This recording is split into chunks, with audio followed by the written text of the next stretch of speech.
মন্দারমণি এসছো আর এই জায়গাগুলো এক্সপ্লোর করোনি? তাহলে আর কি মন্দারমণি ঘুরলে? হে এভরিওয়ান, আমি Moumita and as you all know I am on weekend trip to Mandarmani. দেখো, আমার মনে হয় মন্দারমণিতে একদিনের জন্য এসে কোনো লাভ নেই। Instead I will prefer a perfect 2 night stay for a complete রিল্যাক্সমেন্ট।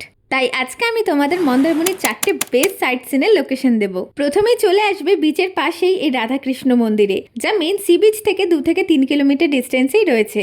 এই মন্দিরের বিশেষ কোনো হিস্ট্রি আমার জানা নেই, বাট জায়গাটা খুব নিরিবিলি আর শান্ত।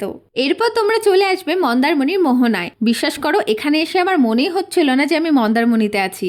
আর এর ঠিক পাশেই আছে কাঁকড়া বিচ, যেখানে আমি সেভাবে তো কোনো কাঁকড়া দেখতে পাইনি। মোস্ট প্রবাবলি এরা রাতের দিকে বের হয়। দেন তোমরা চলে যাবে তাজপুর সি বিচে।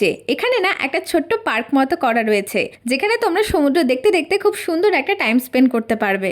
এরপর তাজপুর থেকে সোজা চলে যাবে শঙ্করপুরের দিকে, যেখানে রয়েছে সমুদ্র সৈকত আর সব থেকে সুন্দর মেরিন ড্রাইভ। সমুদ্রের পাশে এরকম রাস্তা দিয়ে হাঁটতে বেশ ভালোই লাগে, বলো? দেন রাতের বেলা চলে যাবে মন্দারমণি ফিশ মার্কেটে। এখানে তোমরা প্রচুর সামুদ্রিক মাছের অপশন পেয়ে যাবে। আর এই জায়গাগুলো দেখতে তোমরা লোকাল কোনো টোটো বুক করতে পারো, যা তোমরা সি বিচ থেকেই পেয়ে যাবে।